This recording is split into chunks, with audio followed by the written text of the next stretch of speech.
Buenas noches, damas y caballeros. Bienvenidos a otro encuentro especial. Antes de comenzar, quiero saber quiénes me acompañan hoy. Comenten desde dónde están viendo y qué hora es por allá. Bueno, vayamos con el primer relato.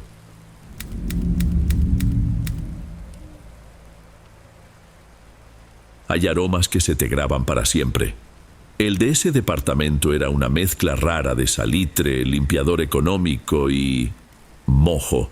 Era el olor de un lugar que se queda meses sin gente, esperando las siguientes vacaciones de verano o el próximo puente. Eso pasó en 2016, durante las vacaciones de verano en julio. Yo tenía 12 años e Ítalo, mi hermano, tenía 9. Mis papás se habían esforzado todo el año para poder rentar ese lugar por una semana. Era nuestro gran plan. Se trataba de un edificio viejo, de esos clásicos para vacacionar, construido prácticamente sobre la arena, con ventanales de vidrio que siempre estaban manchados por el salitre. Estábamos emocionados, por supuesto. Así son los niños en la playa. La primera noche nos fuimos a dormir agotados por el viaje. Ítalo y yo compartíamos el cuarto del fondo. Era una habitación sencilla. 2 camas individuales de mampostería, un closet empotrado de madera oscura que olía a naftalina y un piso frío que te helaba las plantas de los pies. Recuerdo que nos estábamos riendo de alguna tontería. Ítalo no dejaba de hacer un chiflidito molesto, una melodía simple de 3 notas que se había inventado. Mi papá ya había venido desde la sala a decirnos que nos calláramos y que dejara de chiflar un par de veces, hasta que nos quedamos dormidos. Pero algo me despertó a mitad de la madrugada. No fue un ruido, fue no sé qué. Abrí los ojos de golpe en la más completa oscuridad. El departamento estaba en calma. Solo se escuchaba el murmullo constante del mar allá afuera. Fue entonces cuando lo escuché. Eran risas, no de un adulto. Risas de niño, ahogadas, como de alguien que juega a las escondidas. Venían del pasillo, justo del otro lado de nuestra puerta. Ni siquiera me moví. Me quedé con los ojos abiertos tratando de procesarlo. El sonido se detuvo. Pensé que tal vez lo había soñado. Pero entonces volvió, un poco más fuerte. Piqué a Ítalo, que dormía profundamente. «Oye», le susurré sacudiéndolo, «despierta». Él refunfuñó dándose la vuelta en la cama. «¿Qué?». La risa sonó una vez más, corta, rápida, como si alguien estuviera corriendo de puntitas ahí afuera y se hubiera tropezado. Ítalo por fin se sentó en la cama, tallándose la cara. «Son los vecinos», dijo con la voz pastosa por el sueño. «¿En la madrugada?», pregunté con la mirada fija en la puerta cerrada. La perilla estaba quieta. «No sé, Leticia, los edificios de playa así son. Debe estar lleno de niños. Déjame dormir». Se dejó caer de nuevo en la almohada y se tapó la cabeza. Yo me quedé escuchando. Su explicación era lógica. Tenía que serlo. El lugar estaba lleno de familias. Los niños en vacaciones no tienen horario. Se la pasan corriendo por los pasillos hasta tarde. Intenté convencerme de eso. Me giré de lado, jalé la sábana delgada hasta la barbilla y obligué a mi cuerpo a dormirse, escuchando el mar. En ese momento solo me pareció raro, algo que no cuadraba en medio de las vacaciones. A la noche siguiente, todo empeoró. Me había quedado dormida viendo algo en la televisión, de esas viejas, de cinescopio, que todavía había en el cuarto. No sé qué hora sería, pero ya era tarde.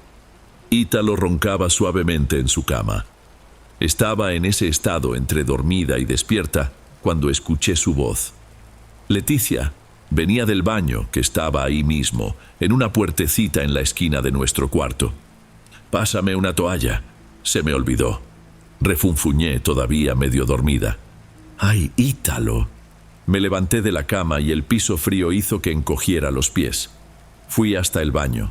El sonido de la regadera estaba abierto, muy fuerte, y la luz apagada.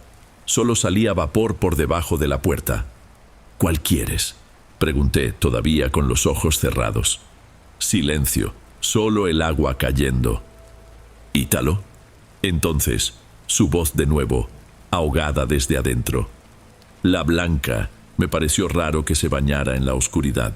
Fui al closet, tomé la toalla blanca, regresé y giré la perilla. Tenía seguro. ¿Por qué le pusiste seguro?, pregunté, ya empezando a molestarme. Ninguna respuesta. «Ábreme ya, Ítalo, me quiero dormir». Intenté forzar la perilla. Seguía cerrado. Me quedé parada, escuchando el agua. Pensé en volver a la cama y dejarlo ahí, pero algo... no sé. Miré la cerradura. Era de esas simples que se pueden abrir desde afuera con la punta de unas tijeras o una moneda. Encontré una moneda de 50 centavos en mi mochila. La metí en la ranura y la giré. El seguro hizo un chasquido fuerte en el silencio. Abrí la puerta solo un poco, apenas una rendija. El vapor caliente me golpeó la cara. Adentro estaba todo oscuro. Era imposible ver nada más allá del humo y el ruido del agua. «Ten». Extendí la toalla por el hueco. Una mano salió del vapor. Era pequeña, pálida, y agarró la toalla con fuerza, jalándola hacia adentro. Justo en ese instante oí la voz de Ítalo, pero venía de otro lado. «Leticia», me congelé. La voz no vino del baño, vino de detrás de mí. «¿Qué haces ahí hablando sola?». Me giré lentamente, tan lento que me dolió el cuello. Ítalo estaba sentado en su cama. Tenía el pelo seco, el pijama seco, la cara arrugada de sueño, y me miraba confundido. Mi cerebro simplemente se apagó. Mi mirada iba de Ítalo en la cama a la puerta entreabierta del baño, de donde seguía saliendo el sonido de la regadera. Tú no... No podía formular la frase. Creo que solté algún sonido, un grito ahogado, porque mi mamá apareció en la puerta del cuarto segundos después, con la cara preocupada. «¿Qué pasó? ¿Qué tienen?». Me miró a mí, parada entre la cama y el baño, y luego a Ítalo, que estaba sentado. «¿Por qué está abierta esa regadera?». Mi mamá fue hasta el baño y abrió la puerta por completo. No había nadie. Solo vapor por todos lados, la cancelería de acrílico cerrada y el piso empezando a inundarse. La toalla blanca estaba tirada dentro de la regadera, empapada. Cerró la regadera y nos miró a los dos. ¿Quién se estaba bañando? «Nadie», dijo Ítalo, ya más despierto y asustado. Fue Leticia la que se levantó y se puso a hablar con la puerta. Yo no podía hablar, estaba mirando la regadera vacía. «Yo te oí», dije en voz baja, mirando a Ítalo. «Me pediste la toalla». Ítalo me miró como si estuviera loca. «Estaba dormido, Leticia, tú me despertaste». Mi mamá suspiró, ese suspiro cansado de mamá. «Ay, por amor de Dios, deben ser las tuberías de este edificio viejo haciendo ruido. Debiste haberlo soñado, hija. Soñaste que te la pedía y te levantaste dormida». Recogió la toalla mojada y la aventó a un rincón. «Ya basta, los dos a la cama, a dormir». Apagó la luz del baño y se fue. Pero era imposible que yo lo hubiera soñado. No soñé con la puerta cerrada con seguro, ni con la mano tan blanca que jaló la toalla. Ítalo y yo nos quedamos ahí, en la oscuridad, solo escuchando el goteo de la regadera que mi mamá no cerró bien. No necesito decir que esa noche nadie durmió bien. Ítalo fingió que todo estaba normal, pero arrastró su colchón al piso, al lado de mi cama. Yo me quedé mirando la puerta cerrada del baño hasta que amaneció. En el desayuno el ambiente estaba pesado. Mi papá leía el periódico intentando fingir que todo era normal, pero mi mamá estaba callada, moviéndole a su café sin tomarlo. ¿Saben que yo también oí algo anoche?, dijo de la nada, mirando su taza. Mi papá bajó el periódico. ¿Qué oíste, Celia? «Pasos», dijo en voz baja. «Me desperté en la madrugada y oí unos pasitos en el pasillo». «Ay, Celia, por favor». Mi papá ya estaba perdiendo la paciencia. «Es gente que regresa de la playa, niños en el departamento de arriba. Este edificio siempre está lleno». «No, Ronaldo, no era de arriba, era aquí», insistió ella. Eran pasos de niño, descalzos, sobre el piso frío. Pensé que era uno de ustedes que iba por agua, pero eran demasiado rápidos. Iban corriendo. Mi papá negó con la cabeza, dándose por vencido con la discusión. Están todos sugestionados por una tubería ruidosa. Vámonos a la playa, que este moho les está afectando el cerebro. Y nos fuimos. El día afuera era normal. Sol fuerte, agua helada, gente vendiendo elotes en la arena. Hasta se nos olvidó un poco. El mundo real, el ruido de las olas, el sol quemándote la piel. Todo eso hace que lo que pasa en la oscuridad parezca producto de tu imaginación. Pero la buena sensación se terminó en cuanto abrimos la puerta del departamento al caer la tarde. La puerta del closet de nuestro cuarto, la de madera oscura, estaba abierta de par en par. Mi mamá fue la primera en verlo. Pero es posible, no les pedí que dejaran eso cerrado. Se va a llenar de moho todo con esta humedad. Yo lo cerré, mamá, dije quitándome las chanclas llenas de arena. Te juro que lo cerré en la mañana. No cerraste nada, Leticia. Ustedes no ponen atención a nada. Fue directo hacia allá y azotó la puerta del closet con fuerza. Esa noche intentamos fingir otra vez. Ítalo y yo tomamos nuestros celulares, aparentando que jugábamos, pero en realidad estábamos escuchando. El departamento estaba en silencio. Mis papás veían la telenovela en la sala. Fue entonces cuando la oímos, la risita. Esta vez no había duda. No era del pasillo. El sonido vino claramente de adentro del closet que mi mamá había azotado. Era una risa baja, sofocada, como si alguien se estuviera tapando la boca para que no lo oyeran. Los dos dejamos de respirar. Miré a Ítalo. Él tenía la vista clavada en la puerta de madera. Él siempre fue más valiente o más tonto. Nunca supe decirlo. Dejó el celular en la cama y se levantó. Ítalo no, dije en voz baja. Debe ser el vecino, susurró de vuelta, caminando ya hacia el closet. El sonido debe estar pasando por algún ducto. El closet da al baño, no da con el vecino, dije con la voz entrecortada. La risa paró de golpe. Ítalo se quedó parado frente a la puerta. Respiró profundo, agarró la manija y jaló con todas sus fuerzas. El rechinido de la puerta fue el único sonido. No había nada, solo nuestras chamarras colgadas, las maletas en el piso, el olor a naftalina y moho. Ítalo estiró el cuello mirando hacia el fondo oscuro. ¿Ves? ¿No hay? Dejó de hablar. ¿Qué pasa? Pregunté, encogida en mi cama. El olor, dijo, dando un paso hacia atrás. Huele raro. Era el olor a salitre, pero podrido, como algas viejas descomponiéndose. Y mientras mirábamos fijamente la oscuridad de adentro, los ganchos de plástico, bien al fondo, comenzaron a mecerse solos. Lento, uno golpeando contra el otro, haciendo un ruido seco, de plástico, y el olor a salitre podrido se intensificó, como si alguien acabara de moverse ahí adentro. Ítalo no esperó ni un segundo. Azotó la puerta del closet con una fuerza que casi la saca de las bisagras y corrió a ponerle seguro a la puerta del cuarto. Dormimos con la luz de la lámpara de noche encendida.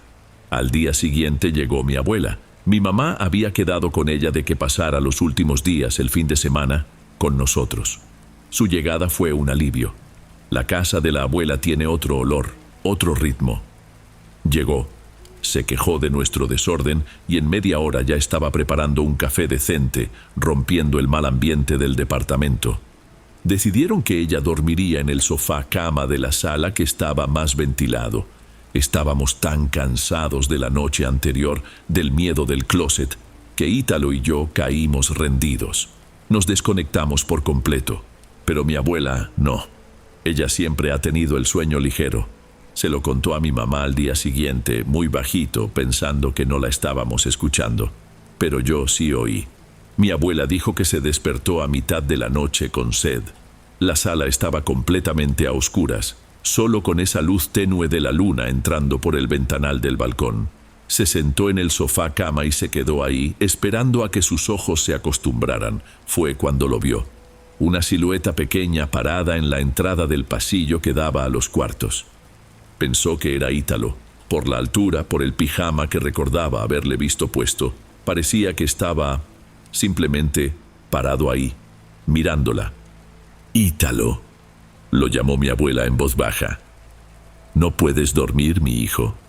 ¿Tienes sed? El niño no respondió. Siguió ahí parado, sin moverse. A mi abuela le pareció raro. «Ven acá, mi niño.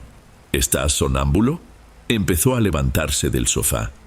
Y el niño, sin decir una palabra, solo dio media vuelta y caminó despacio, en total silencio, de regreso al pasillo, desapareciendo en dirección a nuestro cuarto. Mi abuela, ahora preocupada pensando que Ítalo estaba enfermo o de verdad era sonámbulo, se levantó y fue tras él. Cruzó la sala oscura, entró al pasillo y fue hasta la puerta de nuestro cuarto, que estaba solo entrecerrada. Empujó la puerta despacito. La luz de la lámpara de noche que habíamos dejado encendida todavía iluminaba el cuarto lo suficiente. Mi abuela miró mi cama, yo estaba dormida. Después miró el colchón en el piso. Ítalo estaba ahí, durmiendo profundamente, roncando bajito, volteado hacia la pared, exactamente donde debía estar. Le contó a mi mamá que en ese momento no sintió miedo, sintió algo distinto, un frío. Dijo que fue como si alguien hubiera abierto la puerta de un congelador gigante dentro del cuarto. Un aire helado que no venía de la ventana, venía de la nada. Un frío que, según sus palabras, la hizo sentir un dolor interno. Mi abuela no entró. Solo jaló la puerta de regreso, cerrándola con cuidado, y volvió al sofá. Contó que ya no durmió. Se quedó sentada en la sala, mirando el pasillo, hasta que amaneció. En la mañana, después de que le contó eso a mi mamá me llamó a la cocina. «Leticia, escúchame», me dijo sujetándome por los hombros. «Tu abuela vio algunas cosas. No digas nada acerca de tu hermano. Él es más chico. No quiero que se asuste. Nos vamos mañana. Solo échale un ojo, nada más». Casi no dormimos esa última noche. Dejamos la luz del cuarto encendida y la puerta del pasillo abierta para poder oír cualquier movimiento de mis papás. El último día fue tenso. Nadie hablaba de lo que había pasado, pero era como si el aire estuviera denso. Nadie quería ser el último en salir de una habitación. Ítalo no se me despegaba ni a mí ni a mi mamá. Mi abuela se quedó todo el tiempo en la sala, sentada en el sillón, leyendo un librito de oraciones. Empezamos a hacer las maletas para irnos justo después de la comida. Fue un alivio. Mi papá bajaba con las bolsas. Mi mamá limpiaba la cocina. Como a las 4 de la tarde, con casi todo listo, mi mamá me pidió: «Leticia, hija, ve al cuarto y revisa que no se haya quedado nada. Agarra la cosmetiquera de encima de la cómoda y fíjate si los tenis de Ítalo no se quedaron debajo de la cama». Yo no quería ir. Ítalo, que oyó, le agarró la mano a mi abuela. «Voy contigo», me dijo. «No es necesario», dijo mi mamá. «Ya estamos de salida. Ve rápido, Leticia». Respiré profundo y fui. El departamento se sentía demasiado callado. Entré a nuestro cuarto, estaba todo revuelto, las camas descendidas, con un olor fuerte a moho y salitre. Yo estaba actuando en automático, solo quería tomar las cosas y salir corriendo. Metí el brazo debajo de la cama de Ítalo y saqué sus tenis. Los aventé encima de mi mochila. Fui hacia la cómoda, que quedaba frente al closet. Las puertas del closet estaban cubiertas por un espejo enorme, algo viejo, manchado en los bordes. Estaba de espaldas al espejo, guardando el cepillo de dientes y el peine, metiendo todo rápido en la cosmetiquera. Fue cuando lo oí muy cerca, casi en mi nuca. «Leticia», un susurro. Una voz de niño que parecía intentar imitar a Ítalo, pero salió mal, demasiado aguda. Se me cayó todo. La cosmetiquera golpeó el piso con un ruido sordo. «¡Ítalo!», grité mirando hacia el pasillo. No hubo respuesta. Grité más fuerte: «¡Mamá!». Su voz llegó desde la cocina, lejos. «¿Qué pasa? Estoy acá». Me quedé helada. Contuve la respiración. Estaba sola en el cuarto. El susurro había venido de detrás de mí. No tuve el valor de voltear. Solo levanté la mirada. Miré el espejo frente a mí, vi mi reflejo, y detrás de mí, reflejado en el espejo, parado en medio del cuarto, estaba él. Era la cara de Ítalo, el mismo pelo, el mismo pijama que había usado la primera noche. Pero no era él. Era muy pálido, de una forma enfermiza, casi gris, Sus ojos eran la peor parte. Eran enormes, oscuros, muy abiertos, y no parpadeaban. No se movía. Solo estaba ahí, quieto, mirándome a través del espejo. No parecía enojado. No parecía querer atacarme. Solo miraba, como si tuviera curiosidad, como si me estuviera estudiando. No grité, no podía. Solo solté la mochila, di un paso de lado, sin dejar de ver el espejo.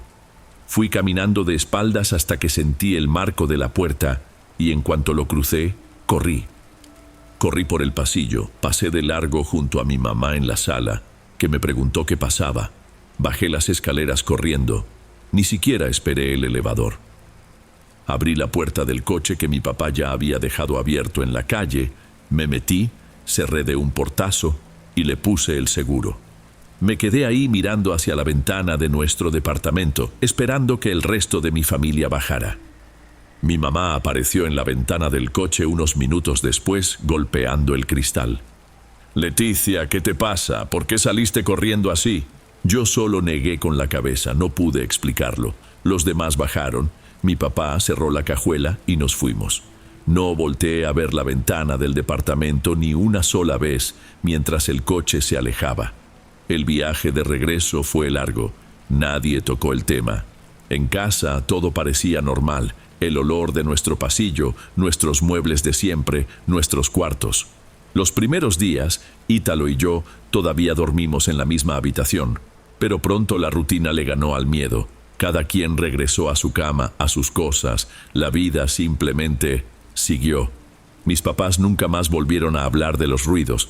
Pasaron unas 2 semanas, ya nadie se acordaba de las vacaciones, hasta que una noche me desperté. Era de madrugada, las 3 o 4 de la mañana. No sé decir. La casa estaba en ese silencio total, muy distinto al del mar. Un silencio que solo interrumpe el motor del refri. Abrí los ojos y lo escuché. No era una risa, no era un susurro. Era un chiflido, un chiflidito bajo, débil, casi sin aire. Era una melodía simple de 3 notas, la que Ítalo se la pasaba haciendo cuando estaba aburrido. Ese chiflido molesto que solo él hacía. Venía del pasillo, todo mi cuerpo se tensó. No podía ser. Estoy soñando. Estoy en mi casa. Aquí no. El chiflido siguió, paró y luego volvió a empezar. Lento. Me arrastré fuera de la cama. El corazón me latía con fuerza. Sentía que se me iba a salir por la garganta. Fui hasta la puerta de mi cuarto y abrí una rendija. El pasillo estaba oscuro. El chiflido venía de la puerta de su cuarto. Fui caminando de puntitas. El piso de madera parecía que iba a crujir en cualquier momento. Me paré frente a la puerta del cuarto de Ítalo. El sonido venía de ahí adentro. Giré la perilla, despacio, lo más despacio que pude. En el instante en que la puerta comenzó a moverse, el chiflido se detuvo. Silencio total. Empujé la puerta. La luz de la calle entraba tenue por la ventana. Ítalo estaba en la cama. Dormía de una forma rara, todo hecho bola entre las cobijas, dándole la espalda a la puerta, de cara a la pared. Estaba tan quieto que ni parecía respirar. Me quedé parada ahí mirando ese bulto cubierto en la cama por no sé cuánto tiempo. ¿1 minuto? ¿10? Quería decir su nombre. Quería ir y sacudirlo para estar segura, pero no pude. Tenía miedo. Un miedo horrible de quién, o qué, se voltearía a verme si lo llamaba. Cerré la puerta con el mismo cuidado. Volví a mi cuarto, le puse el seguro a mi puerta y me senté en el piso, recargada en ella, hasta que amaneció. Nunca más volví a oír el chiflido, nunca más oí nada. Pero desde ese día, en 2016, ya no estoy segura. Miro a mi hermano, que hoy es un hombre, y a veces, cuando está distraído, cuando está demasiado callado, me pregunto quién fue el que regresó de ese viaje con nosotros.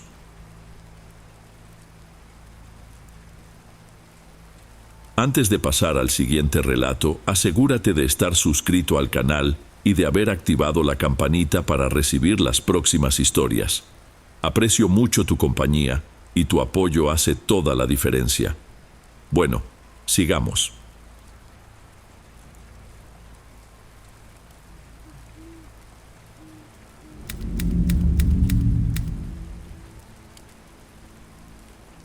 Buenas noches, Don. Me llamo Mauro. Hasta hace unos 3 meses mi vida tenía un sonido muy particular. Era el siseo neumático de la máquina etiquetadora, seguido siempre por un golpe seco. 8 horas cada noche, 5 días a la semana. Ese era el ruido de mi turno en el centro de distribución, la nave industrial gigantesca en las afueras de la ciudad, justo donde termina la mancha urbana y empieza el monte. Beto, mi compañero de turno, solía decir que ese ruido nos iba a volver locos. Nos pasábamos la madrugada entera frente a la banda transportadora, platicando cualquier tontería solo para mantenernos despiertos. Beto creció aquí. Yo no. Yo llegué a esta ciudad hace unos 2 años a buscar suerte. Desde el comedor de la nave, durante nuestro descanso, que era siempre a las 2:15 de la madrugada, se alcanzaban a ver las luces de la ciudad allá abajo. Y hacia el otro lado, en completa oscuridad, se dibujaba la silueta de lo que todos conocen como el Cerro de la Cruz. Beto le tenía un respeto a ese cerro que yo nomás no comprendía. Mi abuelo decía que nunca había que subir ahí después de que se mete el sol. Me lo dijo una noche mientras revolvía su café en un vaso de unicel. No pude evitar reírme. ¿Qué te da risa? Me miró muy serio. No inventes, Beto. Esos son cuentos para espantar turistas. ¿Qué hay allá arriba? ¿El coco? No es eso, mano, es la cueva. Hay una cueva ahí que la gente de antes dice que no es nada bueno. Dicen que es un punto de entrada. ¿Entrada a dónde? ¿A China? Él negó con la cabeza dándome por mi lado. Tú no tomas nada en serio. Ese no es lugar para andar jugando.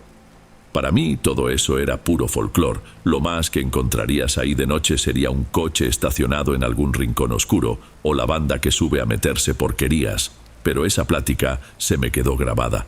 No la leyenda en sí, sino la forma en que Beto lo dijo. Él de verdad lo creía. Y yo, atrapado en esa rutina de caja, etiqueta, empecé a maquinar una idea pésima, ahora me doy cuenta. A la noche siguiente volví a insistirle. ¿Y si vamos para allá? Beto dejó de morder su pan con mantequilla. ¿Estás loco, Mauro? Pues sí.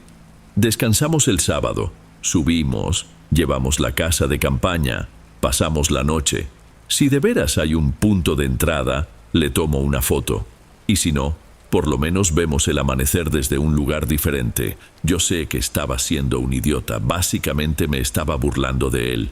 Pero para mí era solo una aventura. Cualquier cosa con tal de romper el aburrimiento. Yo no voy a ir, dijo muy firme. Ándale, claro que sí. ¿O vas a dejar que tu amigo el escéptico suba solo y se lo coma un nahual? Me tomó una semana entera de turnos de madrugada fregando y fregando, hasta que aceptó. Creo que cedió más para que yo dejara de dar lata que por ganas propias. Quedamos para el sábado siguiente. Yo estaba bastante animado. No tenía idea de que Beto había tenido la razón desde el primer minuto. El sábado llegó rápido. Pasé la tarde preparando todo. La casa de campaña para 2 personas, 2 bolsas de dormir, lámparas de cabeza, baterías extras, botellas de agua y unas bolsas de papitas. Lo básico. Beto iba a llevar la hornilla portátil para prepararnos un café antes del amanecer. Nos vimos como a las 8 de la noche en la plazuela donde empezaba el camino de terracería. Última oportunidad para arrepentirte, le dije echándome la mochila a la espalda. Estaba más pesada de lo que calculé. Ya vámonos de una vez, respondió Beto sin sonreír. Parecía que iba a un funeral, no a acampar. Empezamos a subir. El sendero principal es ancho. La gente lo usa para andar en bicicleta de montaña. Durante los primeros 20 minutos todavía escuchábamos los ruidos de la ciudad abajo. Una moto que pasaba, el ladrido lejano de un perro. Pero entre más subíamos, el mundo parecía distanciarse. Después de 1 hora de caminata, el sonido de la ciudad desapareció y no fue reemplazado por nada. ¿Ubicas el ruido que hace el monte en la noche? Grillos, chicharras, el viento en las hojas. Pues nada, no había nada. Era un silencio absoluto. Un silencio que se sentía pesado, que ahogaba hasta nuestras propias pisadas en la terracería. ¿Estás oyendo eso?, preguntó Beto muy bajo. ¿Oír qué? No hay nada. Exacto, dijo él. Eso fue lo primero que me inquietó un poco. Pero traté de buscarle una explicación. Debía ser la altitud, o quizás el viento no pegaba de ese lado del cerro. Llegamos a un claro que yo ubicaba, un lugar plano perfecto para armar la casa de campaña. Debían ser cerca de las 10:30, tal vez las 11 de la noche. Estaba oscuro, oscuro como nunca lo había visto. El cielo parecía una tapa negra. No se veía ni una estrella, mucho menos la luna. «Parece que va a llover», comenté, más que nada para romper el silencio mientras sacaba los tubos de la tienda. Beto solo me apuntó con su lámpara para ayudarme. Apenas abría la boca. Armamos la casa rápido, aventamos las bolsas de dormir adentro y nos sentamos afuera un minuto. Abrí una bolsa de papitas, pero Beto no quiso. Se quedó mirando fijamente la oscuridad total, en la dirección donde creíamos que estaba la cueva, más arriba en el cerro. «¿De verdad crees que debimos venir, Mauro?», preguntó abrazándose las rodillas. «Claro que sí, mano, es solo un cerro, mañana nos vamos a estar riendo de esto», pero por primera vez en la noche yo ya no estaba tan seguro. Algo no estaba bien con ese lugar. Sentíamos como si estuviéramos dentro de una caja de vacío. «Vamos a intentar dormir un rato», dije, más para fingir que todo estaba normal. «Si queremos encontrar esa famosa cueva en la madrugada, es mejor que descansemos». Beto solo asintió con la cabeza, sin muchas ganas. Entramos y cerramos el cierre. Adentro el silencio del cerro se sentía peor. El aire se quedó quieto al instante. Beto tardó en acomodarse. No dejaba de moverse dentro de su bolsa de dormir. Apagué mi lámpara, me acosté y cerré los ojos. Estaba casi quedándome dormido, en ese estado en el que ya no piensas en nada, cuando lo escuché. Primero, fue un roce ligero en la lona de la casa de campaña, justo a mi lado, cerca de mi cabeza. Pensé que era una rama que había caído, pero no había viento. El sonido se repitió, un arrastre lento, como si alguien pasara la mano abierta sobre la tela. Me congelé, mi cuerpo entero se puso rígido, y entonces escuché la respiración. No era humana, era muy lenta, una inhalación profunda que parecía venir con un siseo húmedo, y estaba cerca, justo al otro lado de esa delgada tela de nylon. Mi cerebro se disparó. ¿Es un animal? Tiene que ser. ¿Un tlacuache, tal vez? ¿Un coyote? Algún animal grande hurgando en nuestras mochilas. No quería moverme, no quería ni respirar, para no asustar a lo que fuera que estuviera ahí. El sonido se detuvo, silencio total otra vez. Pasó tal vez un minuto. El aire dentro de la tienda se volvió pesado, y en la completa oscuridad la voz de Beto salió entrecortada, un susurro que apenas se oyó. «Mauro, shh», le dije, todavía inmóvil. «¿Lo oíste?». No fue una pregunta, fue una afirmación. Antes de que yo pudiera responder, ¿oír qué?, la respiración regresó, esta vez más fuerte, una inhalación larga y profunda. No lo soporté. Apreté el botón de mi lámpara de cabeza por el puro susto. La luz explotó ahí adentro, iluminando el techo de la tienda y la cara pálida de Beto. «Es solo un animal, Beto», dije demasiado rápido. Mi voz se oyó extraña. «Debe ser un tlacuache buscando comida». Beto negó con la cabeza, con los ojos fijos en la lona, del lado de donde vino el sonido. «Los animales no respiran así», dijo en voz baja. «No de esa forma». El sonido se detuvo de nuevo, esta vez por completo. Nos quedamos ahí sentados, solo con mi lámpara encendida, por no sé cuánto tiempo, tal vez horas. Perdí la noción del tiempo. Solo escuchaba mi corazón latiendo en los oídos. Ya no había forma de dormir. El ambiente de aventura se había muerto por completo. «No me voy a quedar aquí adentro», dijo Beto con voz temblorosa. Empezó a abrir el cierre de su bolsa de dormir. «Cálmate, mano, afuera está peor. Vamos solo a esperar». «¿Esperar qué, Mauro? A que esa cosa regrese. Yo me salgo». Abrió el zipper de la tienda con fuerza. El aire de la noche entró y se sintió extrañamente frío, aunque no corría viento. Agarré mi mochila. No iba a dejarlo ir solo y tampoco pensaba quedarme ahí. La sensación de seguridad de la tienda se había convertido en una trampa. «Está bien, de acuerdo», dije con voz firme, tratando de ocultar lo que sentía. «Si ya nos vamos a mover, vayamos de una vez a esa cueva. Para eso vinimos, ¿no? A ver qué hay ahí y luego bajamos». Beto me miró. Su rostro, bajo la luz de mi lámpara, estaba blanco. «¿Todavía quieres ir allá después de esto? Es mejor que quedarnos aquí parados esperando. Vámonos». Él dudó, se notaba que quería salir corriendo cerro abajo, pero tampoco quería quedarse solo. Agarró su mochila en silencio. Ni siquiera nos molestamos en desarmar la tienda. Solo salimos, encendimos las lámparas de cabeza y empezamos a caminar por el sendero que iba hacia arriba. Debían ser, no sé, tal vez casi las 2 de la mañana. La oscuridad era total. Nuestras lámparas iluminaban la penumbra, pero la luz parecía ser devorada por los árboles. Y fue entonces cuando escuchamos los pasos. No eran los nuestros, venían de atrás, claros, secos. El sonido de una bota pesada pisando ramas secas, rompiéndolas. Los dos nos detuvimos en el mismo instante. El sonido se detuvo, el silencio del cerro regresó pesado. Miré hacia atrás. Apunté la lámpara hacia el camino que acabábamos de recorrer. Solo árboles y oscuridad, nada. «Es el eco», dije, sin creérmelo mucho. «No es eco, Mauro», susurró Beto, y volvimos a caminar más rápido. Y los pasos regresaron. El sonido de algo pesado pisando, rompiendo ramas. Un ritmo constante, al mismo ritmo que el nuestro, pero siempre un poco detrás.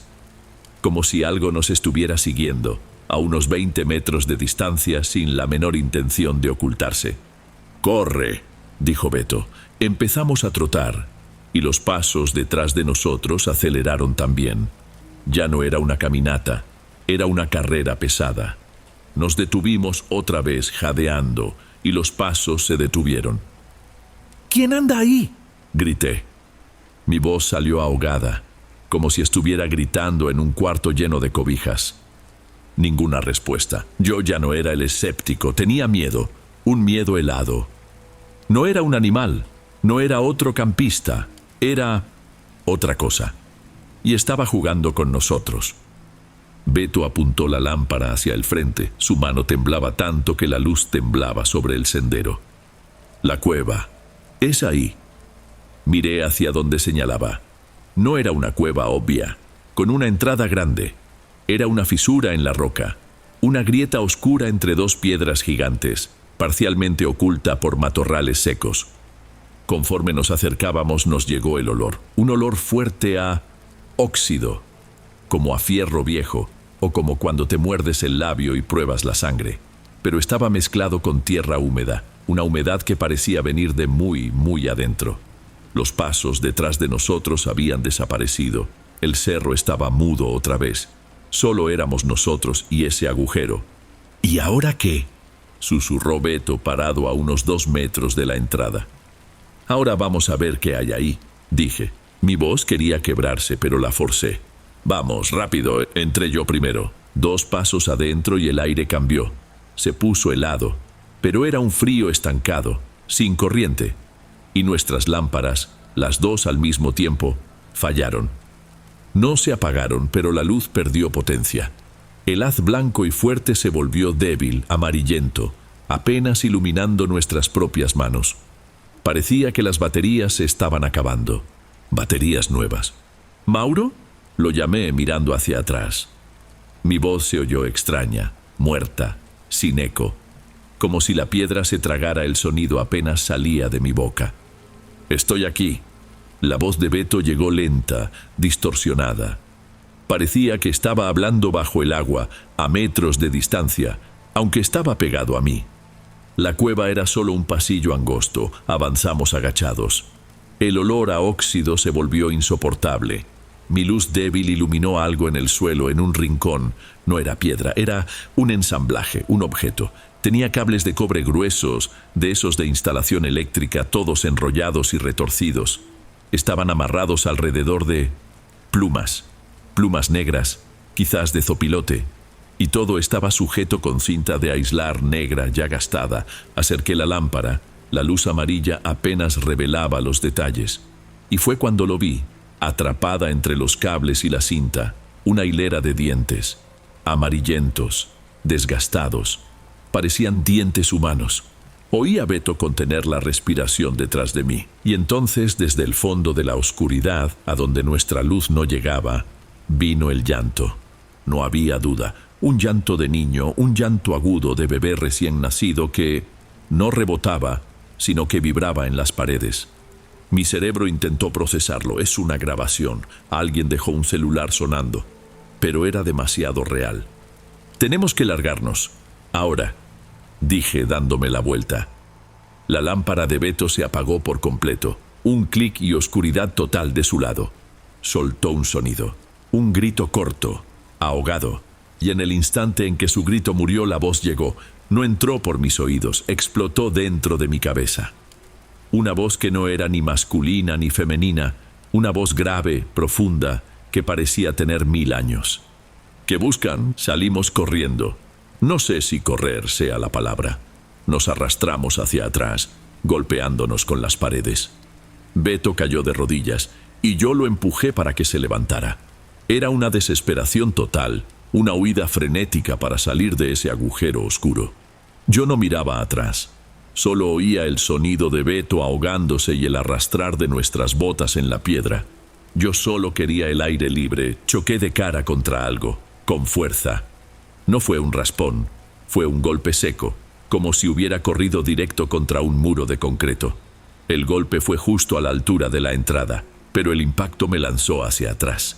Sentí la nariz arder. Un sabor caliente a óxido me llenó la boca. Y caí. No caí en la tierra húmeda de la cueva, caí sobre los matorrales secos afuera. El aire estaba limpio, frío. Parpadeé, sin entender nada. La luz de mi lámpara de cabeza estaba encendida. No la lucecita amarilla y débil.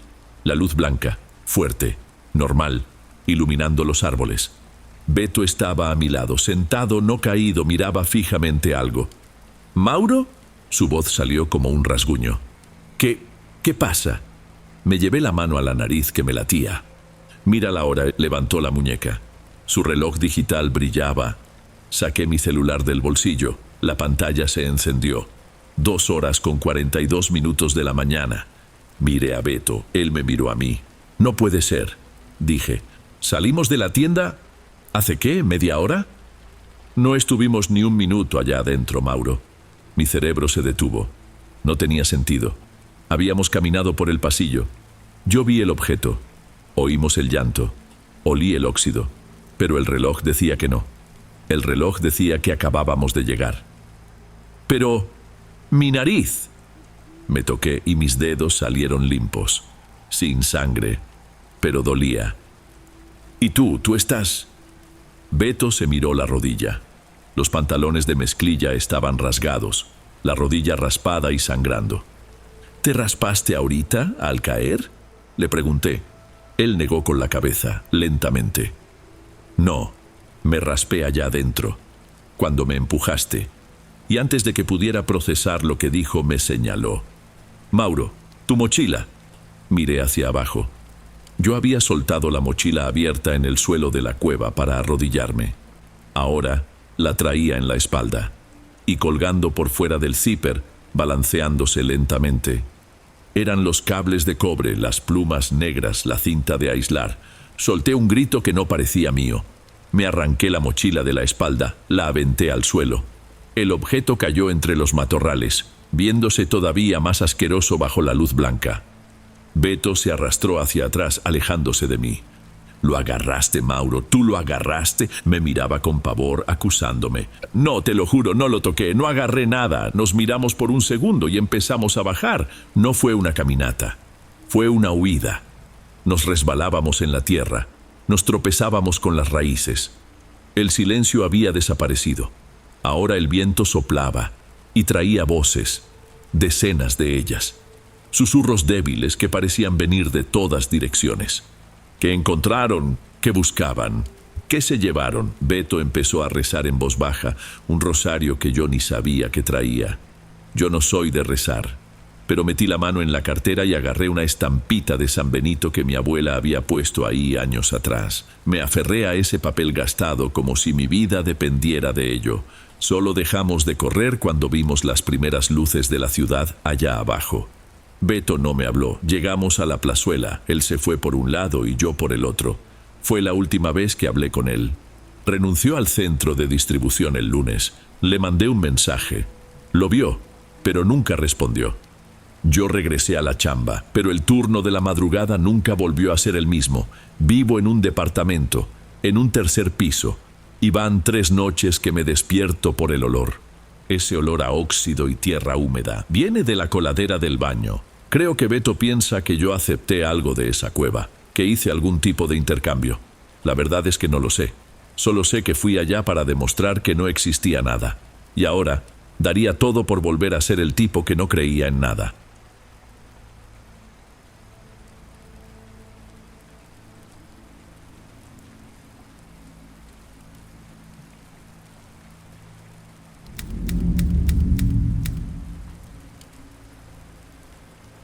Yo siempre creí que tenía mi vida bajo control, o bueno, control quizá no es la palabra exacta. Simplemente estaba acostumbrada a salirme con la mía. Si lloraba, mis papás cedían. Si hacía un berrinche, las cosas se arreglaban. Con 24 años, seguía viviendo con ellos, en una casa sencilla en una colonia lejana, allá por la periferia. Había dejado botada una carrera técnica. La verdad, no tengo mucha paciencia para que la gente me esté mandando, pero estar sin lana es peor. Conseguí este trabajo de recepcionista en un consultorio dental en una colonia céntrica, lo que implicaba tomar un camión atascado de gente todos los benditos días. Ganaba el salario mínimo, apenas me alcanzaba para mis gastos, pero mis papás me ayudaban con lo demás. Ellos nunca me exigieron nada y pues yo me dejé querer. Fue en ese consultorio donde conocí a Bruno. Él tenía 28 años y trabajaba en el área de rayos X. Bruno era todo lo contrario a mí. Calmado, hablaba bajo, daba la impresión de que nada le afectaba. Era sereno. Al principio, casi no cruzábamos palabra. Luego empezó a dejarme un chocolate en mi escritorio. Me traía un café cuando iba por el suyo. Era muy atento. Con los otros chavos con los que había salido siempre había un juego, como una competencia. Con Bruno, no. Todo era fácil. Empezamos a salir. Me llevaba a caminar a la plaza, a tomar una nieve. Cosas simples, pero que yo nunca había tenido. En pocos meses ya éramos novios. Para mí era perfecto. Él fue la primera cosa en mi vida que no tuve que forzar. Simplemente se dio. Pero esa tranquilidad suya también le servía para ocultar cosas. Después de unos 8 o tal vez 9 meses de noviazgo, el dueño del consultorio cambió los horarios. A mí me tocó en la mañana y él se quedó con el turno de la tarde, el del cierre. Ya casi no nos veíamos. Y Bruno empezó a ponerse distante. Los mensajes tardaban en llegar. Cuando venía a verme, se le notaba cansado, miraba demasiado su celular. Empecé a sentir esa angustia de cuando sientes que estás perdiendo algo. Mis mensajes se volvieron más insistentes. Yo le reclamaba y él se echaba para atrás. Comenzamos a pelearnos por puras tonterías. Yo solo quería que todo fuera como al principio. Un viernes salí más temprano. Creo que un dentista había cancelado sus citas. Decidí darle una sorpresa. Fui hasta el consultorio sin avisarle. Me quedé en la banqueta de enfrente, fingiendo que esperaba el microbús, solo para verlo salir. Vi cuando llegó la nueva, una muchacha que tenía poco de haber entrado, güera, muy blanca. Entró directo, y entonces vi a Bruno salir de su sala para encontrarse con ella. Se fueron juntos hacia el pasillo del fondo, cerca del almacén de material. Los seguí sin hacer ruido. Me detuve en la esquina del pasillo, y los vi. Se estaban besando. No hice nada. Ni lloré, ni grité. Solo me quedé mirando. Sentí un calor que me subía por el cuello, pero el cuerpo se me puso pesado. Di media vuelta y me fui del consultorio. No sé cuánto tiempo estuve caminando. Cuando me di cuenta, estaba en una colonia que ni siquiera conocía bien. El sol ya se había metido. Llegué a la casa ya de noche. Pasé de largo junto a mis papás que estaban en la sala. Les dije que me dolía la cabeza y me encerré en mi cuarto. No prendí la luz. Me acosté y me quedé viendo las figuras que las luces de la calle dibujaban en el techo. No sentía tristeza, era algo frío, un hueco que me dolía por dentro. En algún punto de la madrugada desperté con la nuca húmeda de sudor. La casa estaba en silencio, pero tuve la sensación de que alguien me había hablado muy cerca de la cara. Una voz de mujer, muy baja, que repetía una sola cosa, sin parar. Me costó un poco entender. La palabra era «castígalo». Me encogí por completo. Me senté en la cama. El cuarto se sentía encerrado. Fui a la ventana solo para que me diera un poco de aire y moví una orilla de la cortina. Y la vi. De pie en nuestro patio, junto al árbol de limón, había una mujer. Era robusta. Traía un vestido sencillo, de flores, medio deslavado, y un mandil encima. Tenía colgada del hombro una de esas bolsas de mandado de tela y estaba ahí parada mirando fijamente hacia mi ventana. No se movía, no parpadeaba. Solté la cortina de inmediato. Lo primero que pensé fue que era una persona de la calle, alguien que se había brincado la barda. Me metí debajo del edredón, aunque hiciera calor, y me quedé ahí, hecha bolita, hasta que amaneció. Cuando bajé, mis papás ya estaban en la cocina, y la mujer estaba ahí, sentada en una silla de plástico que guardábamos en la azotehuela, tomando café en una taza de peltre. Era ella, la misma del patio. «Buenos días, hija», dijo mi mamá con toda naturalidad. «Ella es Nadir. Llegó en la madrugada, pobrecita. La asaltaron en la central de autobuses, le quitaron sus papeles y el poquito dinero que traía. Le ofrecimos quedarse aquí unos días. No contesté. Me quedé parada en la puerta de la cocina, mirándola. Doña Nadir me sostuvo la mirada, sin ninguna pena. Tenía una forma de ver que parecía atravesarme, como si supiera perfectamente quién era yo. Esa noche tuve un sueño muy confuso. Bruno me hablaba, pero su voz se oía gruesa, distorsionada, como si estuviera debajo del agua. Luego todo se ponía oscuro y aparecía doña Nadir, tocándome la frente con el dedo índice. Desperté con el corazón latiéndome muy fuerte. Al día siguiente le mandé un mensaje a Bruno. Ni siquiera sé qué esperaba. Discutimos horrible por la aplicación. Le dije cosas espantosas, le eché todo en cara. Él fue muy frío. Me dijo que era mejor así. Me fui a la cocina a llorar. Era una mezcla de coraje y humillación. Estaba con la cara hundida en un trapo de cocina, tratando de ahogar el ruido, cuando sentí una mano pesada en mi hombro. Era ella. Doña Nadir estaba barriendo el piso, pero se detuvo para mirarme. Se acercó. Su olor era extraño, una combinación de hierba seca con jabón zote. «Cosas de hombres, ¿verdad?», dijo con la voz baja, casi un susurro. Yo solo asentí con la cabeza sin poder contestar. «Te hizo sentir poca cosa». No era una pregunta. Lo afirmó, con una seguridad que me incomodó. ¿Y si él sintiera lo mismo que tú estás sintiendo ahora? ¿Si probara un poco de este sabor amargo? Levanté la cara. Ella no sonreía. Sus ojos eran muy oscuros, pacientes. No entendí bien lo que quería decir, pero una parte de mí sí lo entendió. Asentí, lentamente.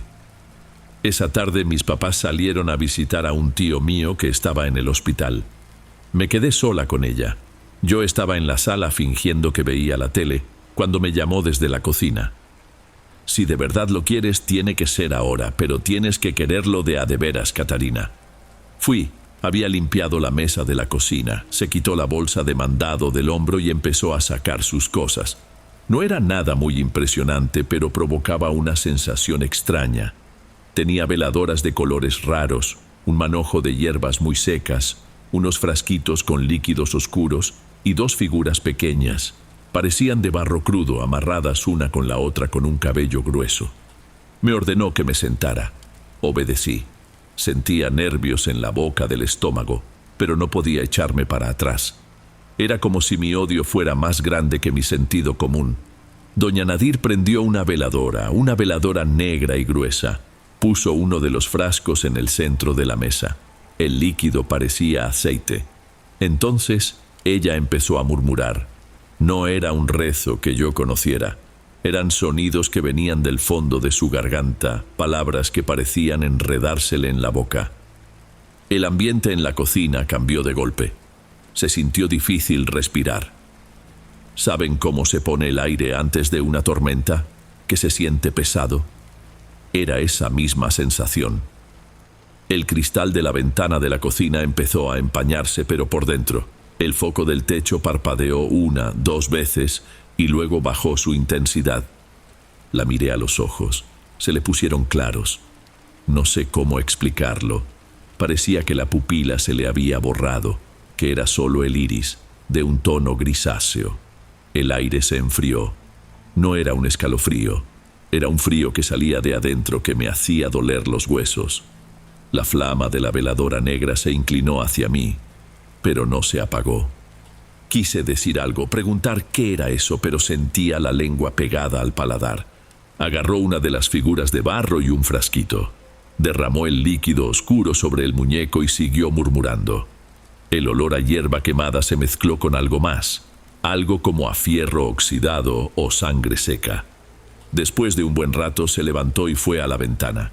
Abrió el cristal de golpe.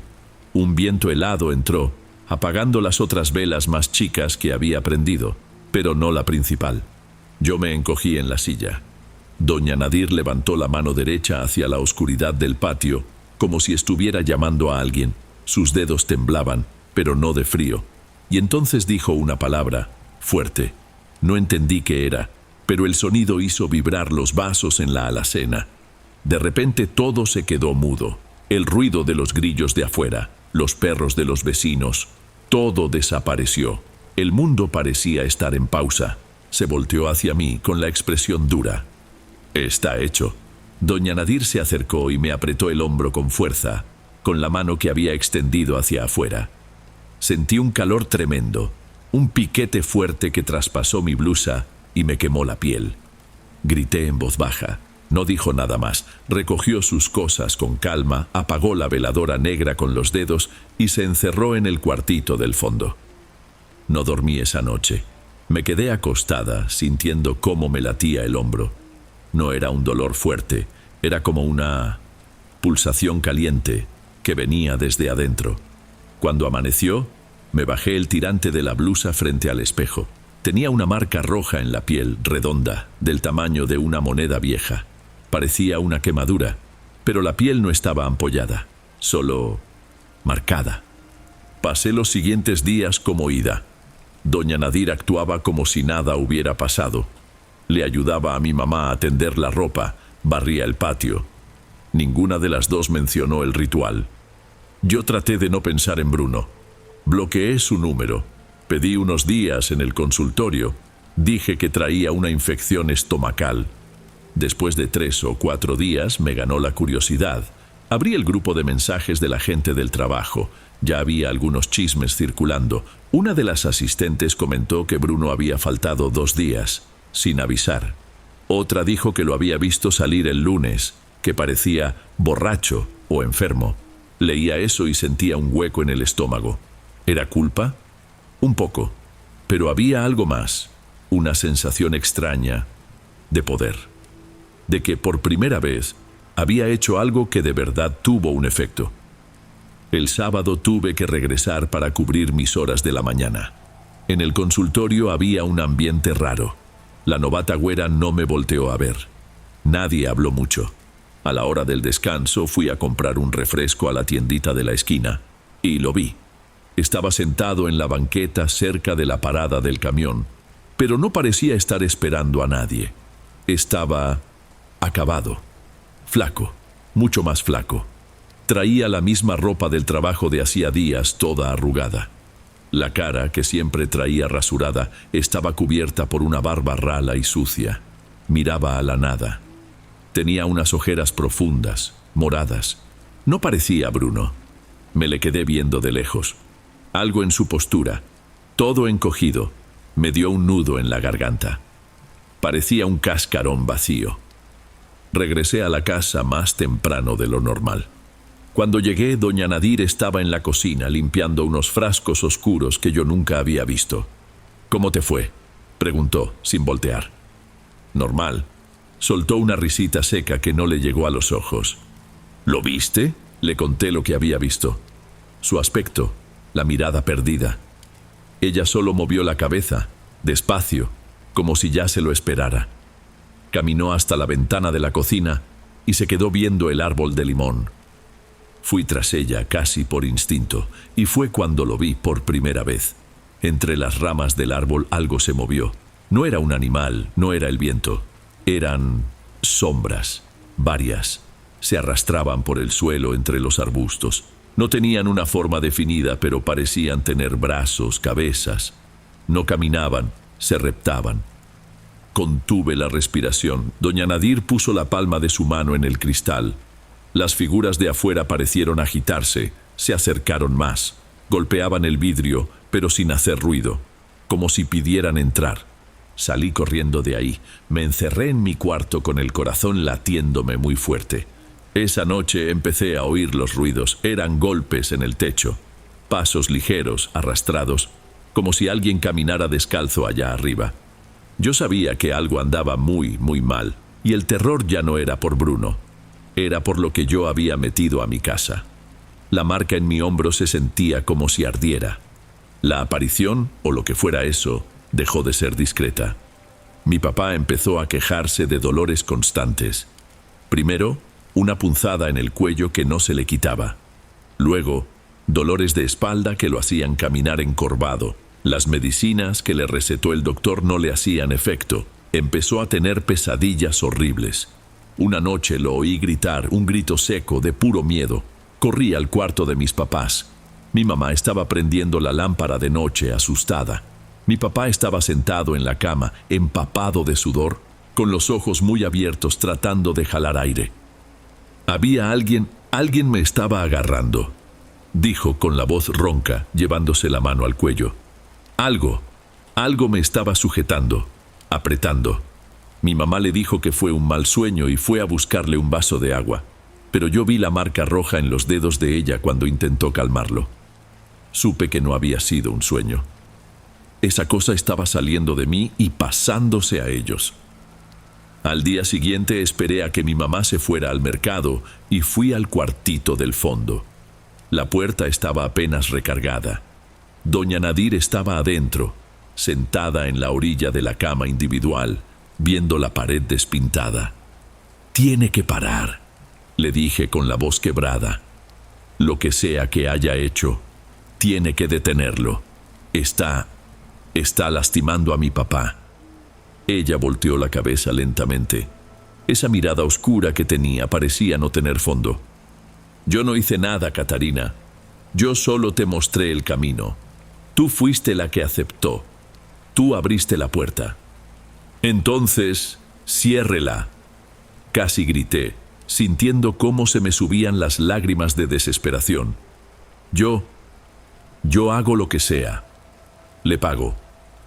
Ella negó con la cabeza casi con lástima. «No funciona así.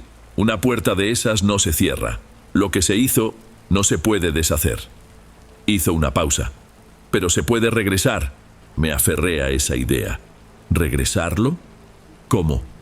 «El vínculo sigue siendo con él», dijo, y señaló con la barbilla la marca en mi hombro, que me daba comezón bajo la blusa. «Tú le deseaste el mal, y el mal vino. Pero el animal ese tiene hambre, y se te pegó en el camino. Tienes que ir a buscar a Bruno». Se me revolvió el estómago. ¿Hablar con él? Contarle todo, dijo con firmeza. Contarle lo que hiciste, por qué lo hiciste, y pedirle perdón. Pero tiene que ser de verdad, Catarina, desde el fondo de tu alma. Si solo finges estar arrepentida, lo que está aquí. Se golpeó suavemente el pecho. Lo va a saber, y se va a quedar contigo para siempre. Se me revolvió el estómago. ¿Pedirle perdón? ¿A él? La humillación era demasiado. Pero la imagen de mi papá ahogándose en la cama era peor. El miedo era más grande que mi orgullo. Necesitaba cerrar esa puerta. Asentí, con la garganta seca. Lo voy a hacer. Me di un baño rápido. Me puse la ropa menos arrugada que encontré. No sabía dónde vivía, así que decidí ir al consultorio a la hora de la comida. Tal vez Sandra, la otra recepcionista, supiera de él. Iba a hacerlo. Iba a terminar con esto. Estaba a unas 2 calles del consultorio. El sol del mediodía pegaba fuerte. Caminaba rápido, ensayando lo que iba a decir, tratando de encontrar esa humildad de la que habló Nadir. Y entonces me detuve. Del otro lado de la calle, saliendo de una fondita de comida corrida, estaba Bruno. Pero no era el Bruno acabado que yo había visto en la banqueta. Era el Bruno de antes, con la cara limpia, el pelo cortado, la camisa planchada. Se veía saludable. Parecía que hasta había subido unos kilos. Se estaba riendo fuerte de una forma que nunca le había visto. Y no estaba solo, estaba tomado de la mano de ella, la novata güera, la muchacha que tenía poco de haber entrado al consultorio. Se veían cercanos, felices. Me quedé parada a mitad de la banqueta mirando. La sangre se me subió a la cara tan rápido que sentí que el mundo parpadeaba. Se despidió de ella con un beso rápido en la frente y cruzó la calle, caminando en mi dirección para ir a la parada del camión. Pasó junto a mí, a menos de 1 metro, y no me vio. Me miró como si yo fuera invisible, como si fuera un poste, y siguió caminando. No me moví. Todo el miedo que había sentido, el terror de oír gritar a mi papá, las sombras en el cristal, la culpa, todo eso se esfumó, como si nunca hubiera existido. Y lo que quedó en su lugar fue un coraje que jamás había sentido. Era un coraje puro, frío, pesado. Él estaba bien, estaba feliz. Me traicionó, me humilló, y en cuestión de semanas estaba riéndose y tomado de la mano de otra. ¿Y yo? Yo tenía la casa embrujada, a mi papá enfermo y una marca de quemadura que me latía en el hombro. ¿Pedirle perdón? Di media vuelta. El camino a casa fue distinto. Ya no tenía miedo. Estaba furiosa. Él no había sufrido lo suficiente. Cuando entré a la casa, doña Nadir estaba en la sala doblando una sábana con mi mamá. Levantó la mirada hacia mí en el preciso instante en que azoté la puerta. Ella supo. No tuve que decirle nada. Su mirada no era de sorpresa, era casi de aprobación. Pasé de largo junto a ellas. «Hija, ¿no ibas a...?» empezó a decir mi mamá. Cambié de opinión. La corté, en seco. Fui al cuartito del fondo. Sus cosas seguían ahí, en una caja de cartón debajo de la cama. La bolsa de mandado, los frascos, las hierbas secas y la otra figura de barro, la que no había usado. Me llevé todo a mi cuarto y cerré la puerta con llave. No sé decir qué pasó en las siguientes horas. No fue como la primera vez. No estaba nerviosa, estaba concentrada. Prendí la veladora negra que quedaba. El olor a azufre y a hierba subió de nuevo. Agarré la figura de barro. Yo no me sabía las palabras que ella había dicho, pero cuando cerré los ojos, llegaron. Parecían susurros en mi nuca, sonidos que mi propia garganta empezó a repetir. Sentí la marca en mi hombro calentarse, arder, como si estuviera en llamas. Pero no me detuve. Seguí diciendo esas palabras extrañas, sintiendo cómo el coraje por Bruno y por esa mujer crecía hasta que la flama de la veladora explotó.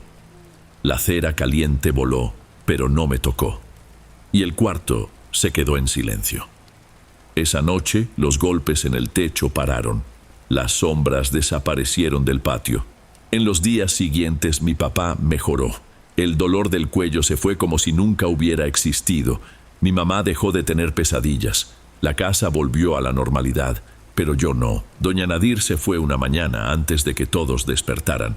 Solo dejó la silla de plástico doblada en la azotehuela. Regresé al consultorio. Nadie mencionó a Bruno. La novata renunció días después. Corrió el rumor de que había tenido un ataque de nervios, una crisis. Luego, desapareció. Nunca volví a ver a Bruno.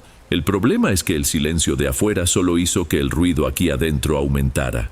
La marca en mi hombro ya no duele. Solo, ahí está. A veces me despierto a mitad de la noche y estoy parada frente a la ventana, mirando el árbol de limón, sin saber cómo llegué hasta ahí. Ya no oigo la voz que me ordena castigar a nadie. Ahora cuando me miro al espejo por mucho tiempo soy yo la que piensa. ¿Quién merece? ¿Quién no merece?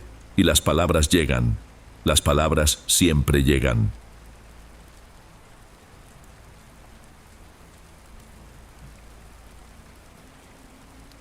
Bueno, amigos, estos fueron los relatos de hoy.